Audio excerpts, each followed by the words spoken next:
All India Radio presents Morning News.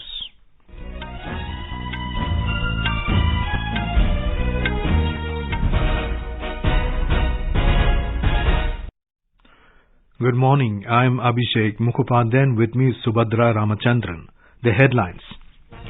Prime Minister Narendra Modi offers India's CoWIN app for corona vaccination to countries around the world, says technology is integral to global fight against the pandemic. Over 35 crore 71 lakh COVID-19 vaccine doses administered so far in the country. Government allows domestic airlines to operate at 65% passenger capacity. Delimitation Commission to arrive in Srinagar today on 4-day visit to Jammu and Kashmir. CBSE to hold Class 10 and 12 board exams for current academic year in 2 sets with approximately 50% syllabus. Monsoon likely to reach remaining parts of northwest India around 10th of this month. Athletics Federation of India announces 26-member team to compete in Tokyo Olympics. And in Eurocup football, Italy to clash with Spain in the first semi-final at Wembley, London.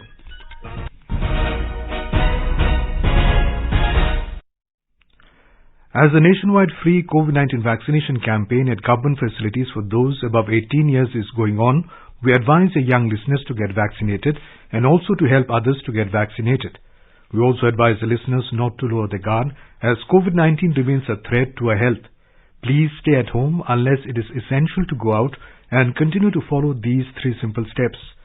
Wear a face mask, maintain 2 gaz ki duri for social distancing, focus on hand and face hygiene. For any COVID-related information and guidance, contact National Helpline numbers 011-2397-8046 and 1075. And now the news. Prime Minister Narendra Modi has inaugurated the CoWIN Global Conclave as India presented the indigenously developed CoWIN platform to the world at the virtual global meet of representatives from 142 countries. In line with India's philosophy of considering the whole world as one family, the Prime Minister said that CoWIN platform is been made open source and available to any and all countries to combat COVID-19. Indian civilization considers the whole world as one family. The pandemic has made many people realize the fundamental truth of this philosophy. That is why our technology platform for COVID vaccination, the platform we call CoWIN, is being prepared to be made open source.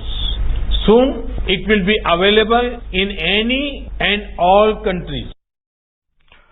Highlighting India's commitment for sharing experiences, expertise and resources with the global community, the Prime Minister also expressed India's eagerness to learn from global practices.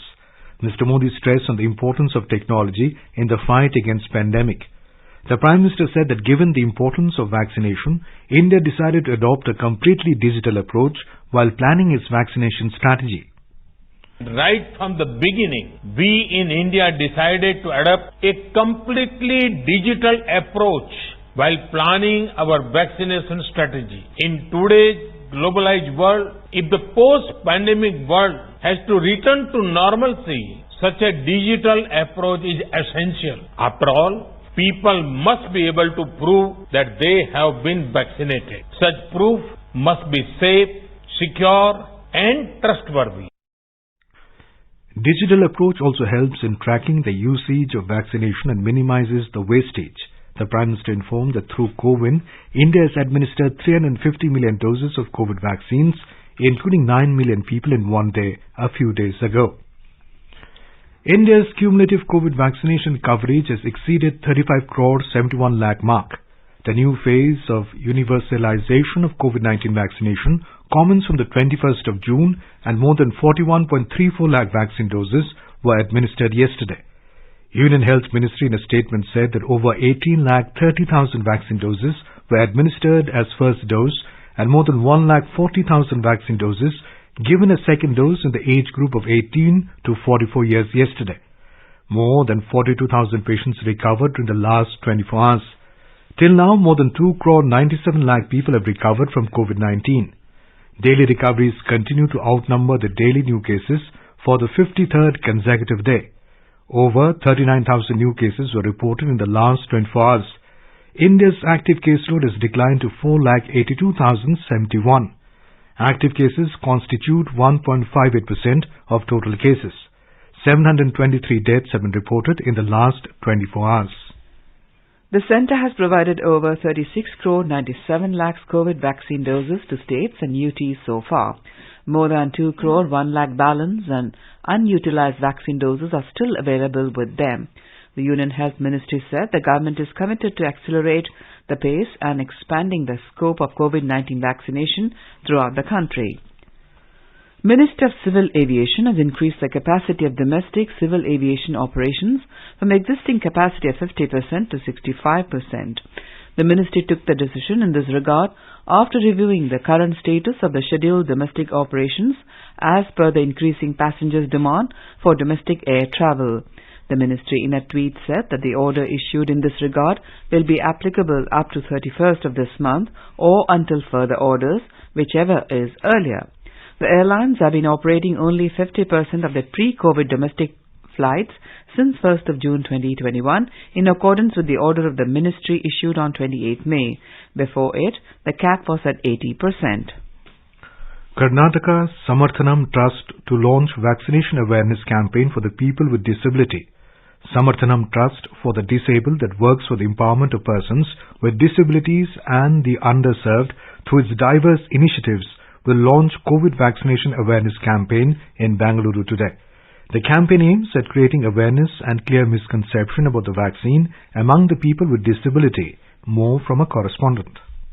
Samarthanam Trust that focuses on providing quality education, accommodation, nutritious food, vocational training and placement-based rehabilitation to persons with disabilities is embarking upon educating the people with disability on the importance of COVID vaccination. The founder chairman of Samarthanam Trust for the Disabled, Dr Mukherjees, spoke to AIR News on their new initiative to create awareness about COVID vaccination among people with disabilities. Samarthanam aims at reaching out to more than 250,000 people in India, people with disability, vulnerable community, their caregivers, and people who are working in institutions for people with disability. They are working in 2,000 villages, 10 districts of Karnataka, Andhra Pradesh, and West Bengal. Dr Mukherjees said that they are distributing the dry ration kits to the persons with disability and health kits to the Asha workers today. Sudhindra, AIR News, Bengaluru.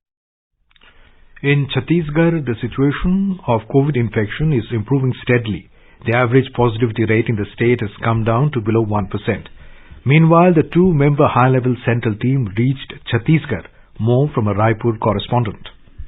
The central government has sent multidisciplinary teams to 6 states including Chhattisgarh, which are reporting high number of COVID-19 cases. The two-member central team consists of a clinician and a public health expert. The team will monitor overall implementation of COVID-19 management involving testing, surveillance and containment operations, adherence to COVID-appropriate behavior, availability of hospital beds, logistics and vaccination status, and will support the local authorities in their efforts for targeted COVID response and management and effectively tackling the pandemic. Vikalp Shukla, AIR News, Raipur. The centre has allocated free supply of over 30.5 lakh COVID-19 vaccine doses and over 10 lakh doses through private corporates for Odisha for the month of July 2021. This is revealed by the Union Minister for Petroleum and Natural Gas and Steel, Dharmendra Pradhan, yesterday while reviewing the progress made by the corporates in terms of COVID-19 vaccination in Odisha.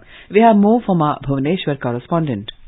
Addressing the review meeting, the minister said that stakeholders must leverage COVID technology and create a strategy to carry out workplace vaccination, near-to-home vaccination, and vaccination at private hospitals. Mr. Pradhan asked to achieve the target of administering 10 lakh vaccine doses to the corporate route during the current month. He also called for setting up of a task force to monitor vaccination by the corporates in Odisha to help the state wiggle out of the pandemic. Meanwhile, Odisha set a record yesterday by administering over 4 lakh doses of COVID-19 vaccines to the beneficiaries on any single day. Girish Chandradas, AIR News, Bhubaneswar.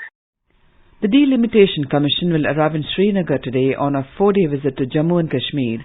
The commission comprises Justice Ranjana Prakash Desai, Chief Election Commissioner Sushil Chandra and Deputy Election Commissioner Chandra Bhushan.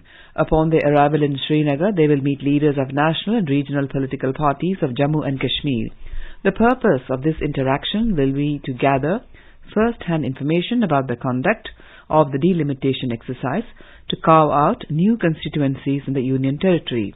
The Commission will also carve out constituencies for scheduled castes and scheduled tribes for the first time in Jammu and Kashmir. The Delimitation Commission was constituted in March last year and its term was extended by another year in March 2021 due to the ongoing pandemic. We have more from our Srinagar correspondent. Days after Prime Minister Narendra Modi met political leaders from Jammu and Kashmir and assured them of holding elections in the Union Territory, Delimitation Commission headed by Justice Retired Ranjana Prakash Desai on a 4-day visit to Jammu and Kashmir is reaching Srinagar today. Upon their arrival in Srinagar, members of the Commission will meet political leaders of various parties and gather first-hand information about the conduct of the mega exercise to carve out new constituencies in Jammu and Kashmir. Delimitation Commission is scheduled to hold talks with district election officers of Kashmir at Pahalgam and in Srinagar today. Sunil Kohl, AIR News, Srinagar. Uttar Pradesh government has completed 75 major projects worth more than 736 crore rupees in Varanasi, the parliamentary constituency of Prime Minister Narendra Modi. Chief Minister Yogi Adityanath yesterday reviewed the progress of the development projects in the city. He was informed that proposal of 64 and other major projects of infrastructure development worth more than 417 crore rupees have already been approved. More from a Lucknow correspondent. The 75 major projects which are complete now includes the International Convention Center Rudraksh worth 186 crore rupees. This convention center is a symbol of friendship between India and Japan, whose foundation was laid by Prime Minister Narendra Modi and then PM of Japan Shinzo Abe. Constructed in the shape of Shivlinga, the convention center is a unique confluence of Indian and Japanese architecture. Other major projects which are complete includes Regional Institute of Ophthalmology in BHU worth 30 crore rupees and expansion of the 33-kilometer long Panchkosi Parikrama Marg worth 62 crore rupees. Sushil Chandra Tiwari, AIR News, Lucknow. Central Bureau of Investigation (CBI) has registered a case against 189 accused, including public servants, private persons and firms, in connection with irregularities and implementation of various works worth 407 crore rupees relating to Gomti River Channelization Project and Gomti River Front Development Project in Uttar Pradesh. The CBI has registered the case on the request of Uttar Pradesh government and further notification from the government. The agency in a statement said that searches were conducted yesterday at around 40 locations in this regard. You are listening to the morning news on All India Radio. A reminder of the headlines before we move on. Prime Minister Narendra Modi offers India's CoWIN app for corona vaccination to countries around the world, says technology is integral to global fight against the pandemic. Over 35 crore 71 lakh COVID-19 vaccine doses administered so far in the country. Government allows domestic airlines to operate at 65% passenger capacity. Delimitation Commission to arrive in Srinagar today on 4-day visit to Jammu and Kashmir. CBSE to hold Class 10 and 12 board exams for current academic year in 2 sets with approximately 50% syllabus. Monsoon likely to reach remaining parts of northeast India around 10th of this month. Athletics Federation of India announces 26-member team to compete in Tokyo Olympics. And in Euro Cup football, Italy to clash with Spain in first semi-final at Wembley, London. For quick news updates round the clock, follow us on our Twitter handle at AIR News Alerts. Welcome back. You are listening to the morning news. The Central Board of Secondary Education (CBSE) has decided to divide academic session 2021-22 into 2 terms with approximately 50% syllabus in each term. The board in a statement said that the syllabus for the academic session 2021-22 will be divided by following a systematic approach by looking into the interconnectivity of concepts and topics by the subject experts. The CBSE said that the board will conduct examinations at the end of each term on the basis of the bifurcated syllabus. This is done to increase the probability of having board-conducted standard 10th and 12th examinations at the end of the academic session. At the end of the first term, the board will organize Term 1 examination in a flexible schedule to be conducted between November and December 2021. At the end of the second term, the board would organize Term 2 or year-end examination based on rationalized syllabus of Term 2 only, which will be approximately 50% of the entire syllabus. This examination will be held around March-April 2022 at the examination centers fixed by the board. The Central Board of Direct Taxes (CBDT) has granted further relaxation in electronic filing of income tax forms 15CA and 15CB and extended the date of filing from 30th June to 15 July 2021. The taxpayers can now submit these forms in manual format to the authorized dealers till the 15th of this month. The CBDT in a statement said that authorized dealers are advised to accept such forms for the purpose of foreign remittances. A facility will be provided on the new e-filing portal to upload these forms at a later date for the purpose of generation of the document identification number. As per the Income Tax Act 1961, there is a requirement to furnish Form 15CA and 15CB electronically.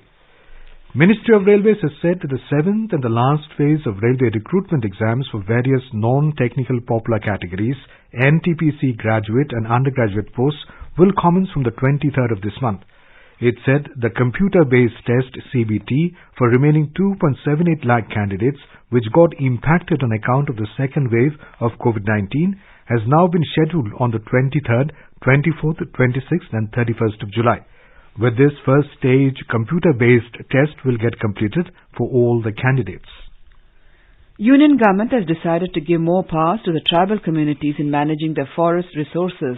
Tribal Affairs Minister Arjun Munda and Environment, Forest and Climate Change Minister Prakash Javadekar will sign a joint communication in this regard in New Delhi today. The joint communication pertains to effective implementation of the Scheduled Tribes and other traditional forest dwellers Recognition of Forest Rights Act 2006, which is commonly known as Forest Rights Act. The Act recognizes and vests the forest rights and occupation in forest land and forest dwelling, scheduled tribes and other traditional forest dwellers who have been residing in such forests for generations but whose rights could not be recorded. The birth anniversary of BJP icon and founder of Bharatiya Janasangh, Dr Shyama Prasad Mukherjee, is being celebrated today. He was born on 6 July 1901 in Kolkata. He was a prominent Indian politician, barrister and academician and served as a Minister for Industry and Supply in Jawaharlal Nehru's cabinet. Prime Minister Narendra Modi has bowed to Dr Shyama Prasad Mukherjee on his birth anniversary today. In a tweet, Mr. Modi said his lofty ideals motivate millions across the nation. He said Dr Mukherjee devoted his life towards India's unity and progress and also distinguished himself as a remarkable scholar and intellectual. The Athletics Federation of India has announced a 26-member team to compete in the Tokyo Olympics. The athletics events at the Olympics start on July 31st and it will run through August 9th. AFI President Adil J. Sumariwala said that the Federation is looking forward to a good show by the team. Sumariwala said it was significant that as many as 12 individual athletes and a 4x400 meter mixed relay team had attained entry standards laid down by the World Athletics to secure automatic berths. With 19 days to go for the Tokyo Olympic Games, AIR today will be taking you through the life of an Indian amateur boxer, politician and incumbent Member of Parliament, MC Mary Koms. Born on November 24, 1982 in Manipur, Mary Koms has inspired a generation of women boxers in India by winning 6 World Championship gold medals. Famously called as Magnificent Mary, the 38-year-old is the only female to win the World Amateur Boxing Championship 6 times, the only female boxer to have won a medal in each one of the first 7 World Championships, and the only boxer, male or female, to win 8 World Championship medals.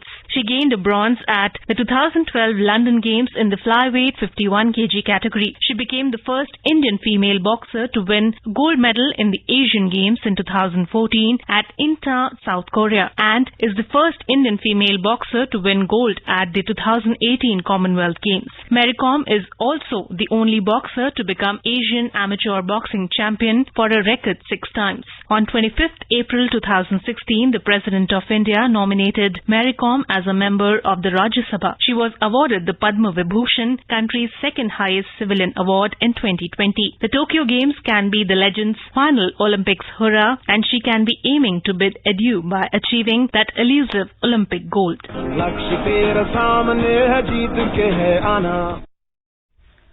Delhi's Bhavna Mamgai won the AIR News Olympic quiz, being first to send the right answer yesterday. She expressed her feelings while speaking to AIR News. नमस्कार, मैं भावना Mamgai AIR sports can के अंतर्गत होने वाली Olympic quiz की पहली female विजेता होने पर मुझे काफी खुशी महसूस हुई और मैं आकाशवाणी को धन्यवाद कहना चाहूंगी जो वह इस ओलंपिक क्विज के माध्यम से बड़े ही नहीं युवाओं में भी खेलों के प्रति आकर्षण पैदा करते हैं और मैं अपने पापा मिस्टर हरीश चंद्र के साथ स्पोर्ट्स कैन नियमित रूप से सुनती हूँ. Talking to AIR News, former Olympian PT Usha appreciated All India Radio's special program Olympic Quiz. For Olympics, we are giving about started for the quiz program and all. At least people should know about the sports, and it's for awareness also it is good, and knowledge wise also it will improve, and people get more interest towards sports. So it's a good initiative. All India Radio's Olympic quiz, launched on 1st of this month, has received a tremendous response from across the country. Hundreds of listeners have emailed their responses. To take part in the Olympic quiz, tune into the Sports Scan program.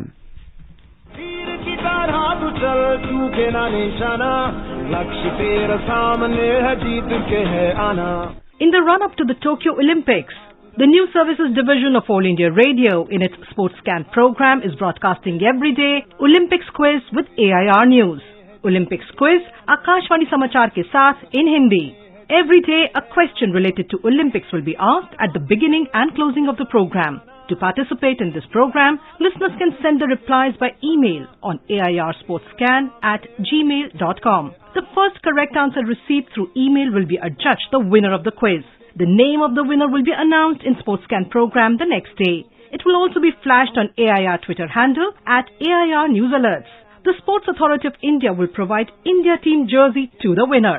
So tune in to the Sports Scan program every day at 7:20 p.m. on FM Gold and on our YouTube channel, News on AIR Official.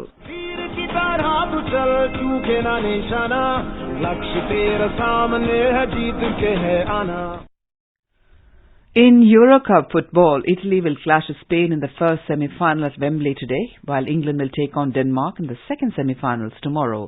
Italy beat Belgium 2-1 in the first quarter-final to extend their unbeaten run to 32 matches. Spain advanced by beating Switzerland 3-1 on penalties after a 1-1 draw.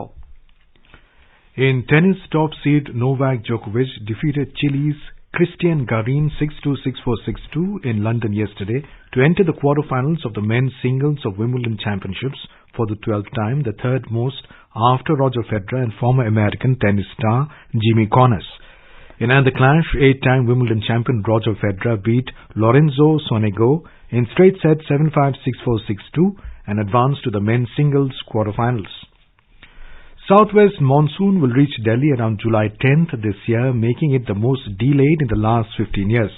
India's meteorological department said that monsoon is likely to advance over remaining parts of West Uttar Pradesh, some more parts of Punjab, Haryana and Rajasthan and Delhi around July 10th.